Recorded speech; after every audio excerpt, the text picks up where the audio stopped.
Doctor B আর আম্বেদকর বলেছিলেন, নাগরিক সমাজ যদি শরীর হয়, আইন শৃঙ্খলা হলো ওষুধ। শরীর অসুস্থ হলে ওষুধ প্রয়োগ করতেই হয়। আর অসুস্থ শরীরে সঠিক ওষুধ প্রয়োগ না করলে কি হয়, সেটা গতকাল মালদার মোথাবাড়ি একেবারে চোখে আঙুল দিয়ে দেখিয়ে দিল। গতকাল এই অনুষ্ঠানে বলেছিলাম, বুধবার গোটা দিনের ঘটনা যদি ট্রেলার হয়, 3 সপ্তাহ পরে ভোটের সময় কি হবে ভাবলে আতঙ্ক হয়। 4 জন মহিলা বিচারক সহ 8 জন জুডিশিয়াল অফিসারের সঙ্গে ঘন্টার পর ঘন্টা গতকাল যা চলেছে, তার সামান্য কিছু অংশ আমাদের হাতে এসে পৌঁছেছে, তা শিউরে ওঠার মতো। গোটা দেশের সাধারণ মানুষের শেষ আশ্রয়স্থল যে বিচার বিভাগ, সেই বিচার বিভাগের অবিচ্ছেদ্য অংশ মাননীয় বিচারকদের চূড়ান্ত হেনস্থা দেখে আর চুপ করে থাকতে পারেনি সুপ্রিম কোর্ট। বেনজিরভাবে সুপ্রিম কোর্ট আজ বলল, বাংলার আইন শৃঙ্খলা ভেঙে পড়েছে। এজলাসে একেবারে ঝাঁপিয়ে পড়লেন কপিল সিব্বাল। একান্ত অনুরোধ, দয়া করে জাজমেন্টে এই কথা লিখবেন না।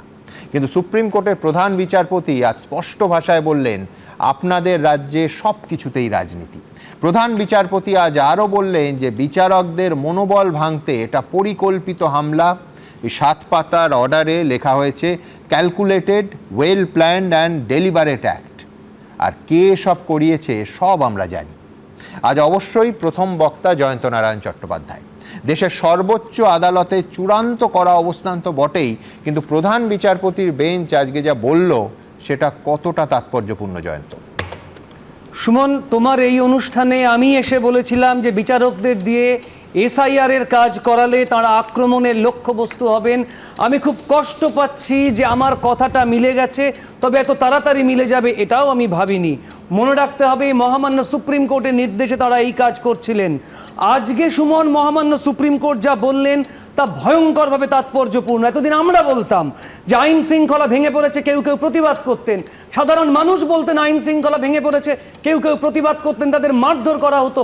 আজকে মহামান্য সুপ্রিম কোর্ট বললেন, দেশের প্রধান আদালত বললেন, এবং সারা ভারত নয় সারা দুনিয়া সেটা দেখলো। আমাদের মাথা সুমন হেঁট হয়ে গেছে। সুপ্রিম কোর্ট আজকে বলছেন পশ্চিম বাংলার আইন শৃঙ্খলা ভেঙে পড়েছে। আমরা অনেক দিন ধরে বলছি। সর্বোচ্চ আদালত বলছে রাজ্যের কি হাল হয়েছে আমরা দেখতে পাচ্ছি। আপনারা সব ব্যাপারে রাজনীতি করেন, ছি ছি ছি, এ লজ্জা লুকোবো কোথায়? সুমন, মনে রেখো, আমরা সাধারণ মানুষ, আমরা সব জায়গা থেকে ঠক্কর খেতে খেতে আমাদের শেষ ভরসার জায়গা আদালত, সেখানে আমরা যাই। কিন্তু সাধারণ মানুষের নিরাপত্তা কোথায়, যেখানে মাননীয় বিচারকদের নিরাপত্তা দেওয়া যায় না? কেন তারা 10 থেকে 12 ঘন্টা আটকে থাকবেন? আজকে বলা হচ্ছে যে নির্বাচন কমিশনের হাতে নাকি রাজ্যের আইন শৃঙ্খলার দায়িত্ব। একেবারে ভুল। কিছু কিছু দিক তো এখনও রাজ্যের প্রশাসনের দায়িত্ব। কেন আগেই, যদি মনে করে পুলিশ নির্বাচন কমিশনের দায়িত্ব, নির্বাচন কমিশনের নজরে আনলো না কেন? কেন রাত 12টায় ডিজি এবং সেক্রেটারি তিনি গেলেন প্রধান বিচারপতির বাড়িতে? তারা জুডিশিয়াল অফিসার বলে? তার মানে রাজনীতিবিদ হলে চিফ মিনিস্টারের বাড়িতে যেতে হবে কথা বলতে, পারমিশন নিতে? খেলোয়াড় হলে কোচের বাড়িতে যেতে হবে? পুলিশকে শেখাতে হবে কি করে তদন্ত করতে হয়? আমি বলছি, তুমি আটকে থাকার কথা বলছো, যে কোনো মুহূর্তে তাদের প্রাণ বিপন্ন হতে পারতো। আমি ফুটেজ দেখাবো। সুমন, খুনের চক্রান্ত হয়েছিল। যেভাবে তোমার চ্যানেলে দেখতে পাচ্ছি, গাড়ির পেছন পেছন ইট পাটকেল ছোড়া হচ্ছে, বাঁশ দিয়ে রাস্তা আটকে দেওয়া হচ্ছে, আগুন জ্বালিয়ে দেওয়া হচ্ছে।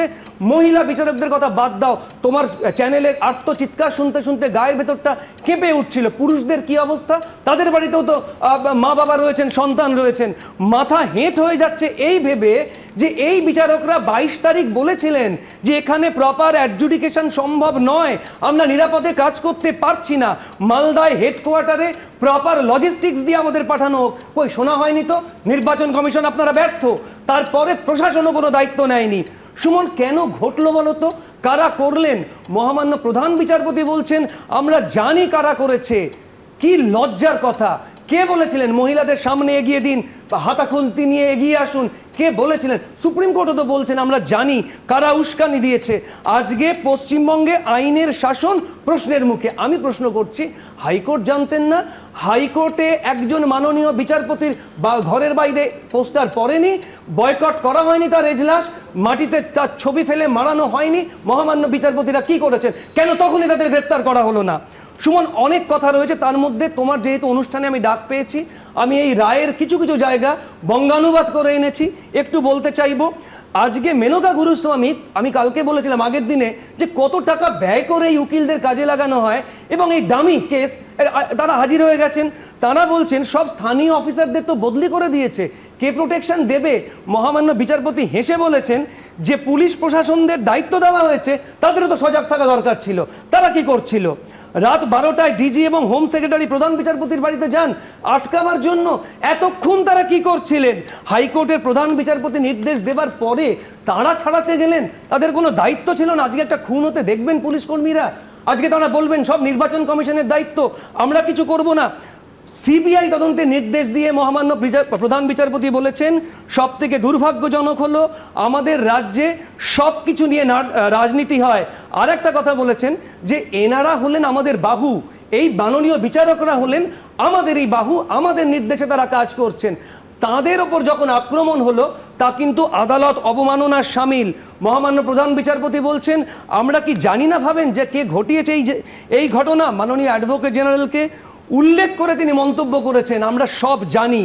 আর একটা কথা বলতে হবে যে একই সঙ্গে তো কেরালা তামিলনাড়ুতেও নির্বাচন হচ্ছে, ওই সেখানে তো কিছু হচ্ছে না। আমি কোনো নির্দিষ্ট রাজনৈতিক দলের সমর্থক না হয়েও বলছি, সেখানে তো অবিজেপি সরকার রয়েছে, সেখানে তো কোনো এরা ধরনের আক্রমণের বিচার ব্যবস্থা হয়নি, এই আক্রমণের লক্ষ্যবস্তু হয়নি বিচার ব্যবস্থা। মনে করা হচ্ছে বিচার ব্যবস্থাকে যদি নষ্ট করে দেওয়া যায় সব শেষ, বাংলাদেশ বা পাকিস্তানের মতো বিচার ব্যবস্থা করে দাও, ধরে ধরে ফাঁসিতে লটকিয়ে দাও, মেরে আগুন জ্বালিয়ে দাও। একটা কথা বলে শেষ করব সুমন, রাজনৈতিক নেতারা আপনারা কিন্তু আগুন নিয়ে খেলছেন, যে আগুন নিয়ে খেলা শুরু করেছেন সেই আগুনের নাম হলো বিচার ব্যবস্থা। আর মনে রাখবেন এই বিচার ব্যবস্থার মতো আগুনে আপনাদের লেজও কিন্তু পুড়তে পারে। কাজেই এখন সচেতন হবার সময় এসে গেছে বলবো না, সচেতন হবার সময়ও চলে গেছে। যদি ভোটের আগে এই অবস্থা হয়, ভোটের পরে কি হবে ভেবে আমরা শিউরে উঠছি। কাজেই বিচার ব্যবস্থা নামক আগুন নিয়ে খেলবেন না, সে আগুনে আপনাদেরই লেজ পুড়বে। এবিপি আনন্দ, এগিয়ে থাকে, এগিয়ে রাখে।